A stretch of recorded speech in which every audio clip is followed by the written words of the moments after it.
ruins, realizing this is the work of the Anunnaki. I believe that there are still some Anunnaki left here. I don't think all of them had left. Whether we're ever going to meet them or find them, that's another question. I'm not sure if any of the people you've interviewed in the past claim they've met some of the Anunnaki. I believe that there's still some Anunnaki left on planet Earth.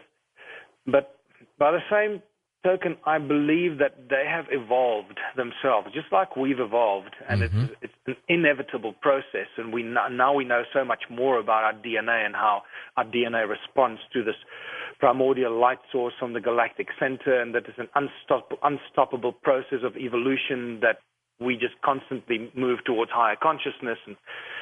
And I guess the same could be said for the Anunnaki. So while we are evolving, they've been evolving over a long period of time, and it's possible that they might even exist in different physical structures. They may no longer be in a physical form. Maybe they've moved on to a higher energy level and be called beings of light or something like that. And I'm suspecting that there could be something like that going on. What about the planet Nibiru? According to Zecharia Sitchin in his work, it's on a 3,600-year elliptical orbit. So it comes around every 3,600 years. I was with him a few months ago in Los Angeles, where he was given the Lifetime Achievement Award for the Conscious Life Expo. And he said it probably won't be around for at least another 15 to 2,000 years. Do you think it's still out there in the solar system? Well, absolutely. I believe it's out there. I'm very glad to hear you say that, because that was my calculation as well. Probably about 1,500 years or so before it comes back. However, we've got to be very careful here that, once a planet is out in deep space, in deep orbit, and 3,600 years away from the sun, a very small deviation in its orbit will have a profound effect on what happens when it comes closer to the sun, and vice versa. So every time Nibiru comes, or any planet or asteroid or comet comes around the sun, it will have a slight effect on what happens to it in deep space. And we may not see it in our lifetime because we're only around for such a short space of time. But when you observe it over a few million years, or a few 100,000 years, it will have probably a giant deviation from its original path. So that could play a role, yeah. Well, your work has been just fantastic, and it's hard to believe that just you and Johan were the only two that are working on that. You should be given some kind of Nobel Prize for this. Well, George, it's not. There are others working on the ruins, but unfortunately, they're just looking at it from a 200 or a 400-year-old history. The most recent settlers, and they scratch around. They found a few pot shards and a few beads and things. And they say, you see, this is evidence of the Sotho-Tswana culture or the evidence of the Pedi culture. And they say, see, it can't be more than 400 years old.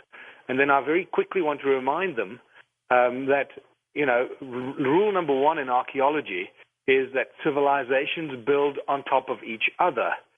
And it seems to be the first rule that our friends forget when they leave university.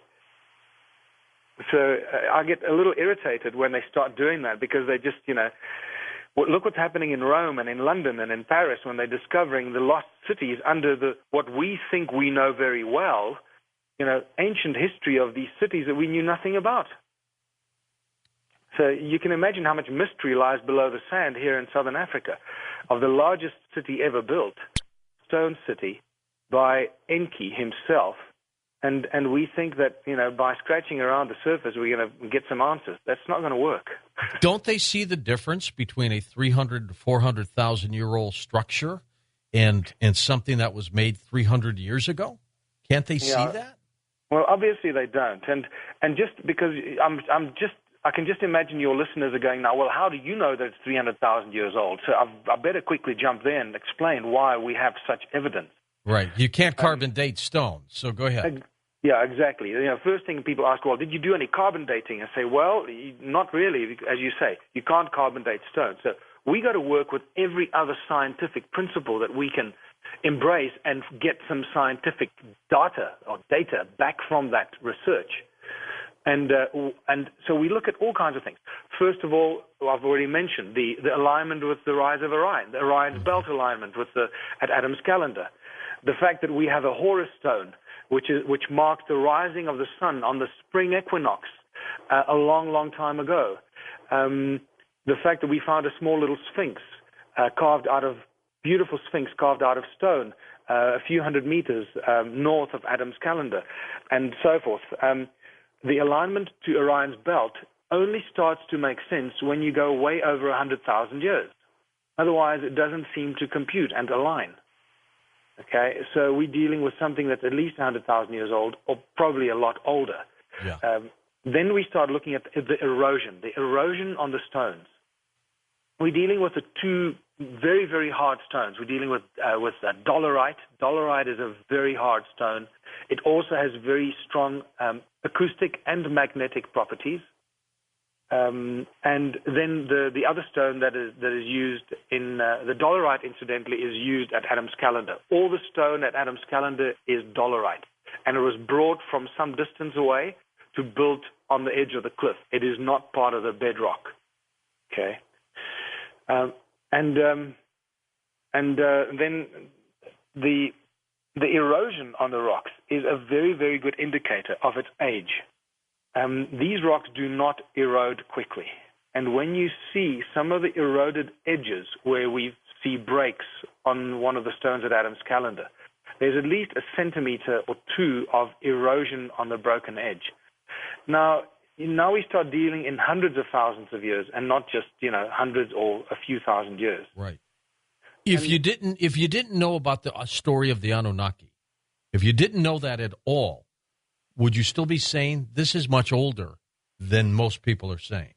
Absolutely. It's purely just scientific observation. Even if I was oblivious of the Anunnaki, which incidentally most of the archaeologists here are, they just are oblivious.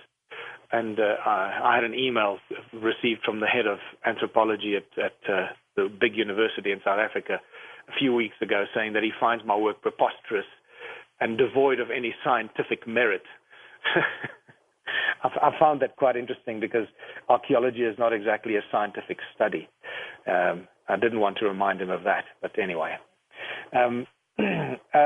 What we find is the erosion is a very, very good indicator.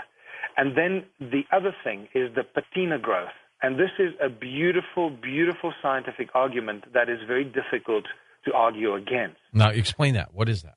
The patina growth. The patina is what you would call the skin of the rock. Okay. Okay. And when you break a rock, you'll see very quickly the inside of the rock is a darker or a different color from the outside of the rock.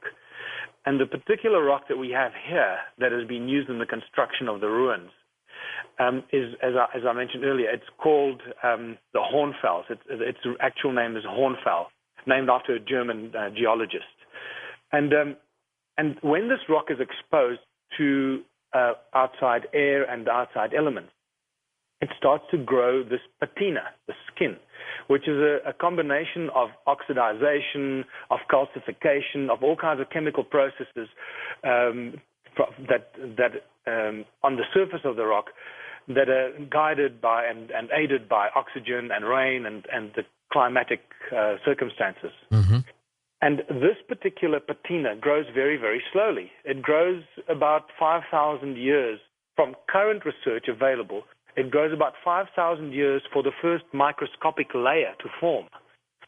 Now, we've got beautiful examples of monoliths that are built into these walls that have broken, where we see the growth of the patina back to 1 or 2 millimeters, which tells us that that rock has been in situ in that stone wall for at least 100,000 years, probably way over 200,000 years, just based on the growth of the patina. And that is a phenomenal discovery and not something you can just shove under the carpet conveniently and say, well, it's just built by the migrating tribes 200 years ago, because that doesn't wash. Does Zecharia know of your work? You know of his. Does he know of yours? Of course. I read all Zecharia Sitchin's work. Look, the new book, Temples of the African Gods, is just about to be released in America. And really, only when it is released in America does it really hit the main frame of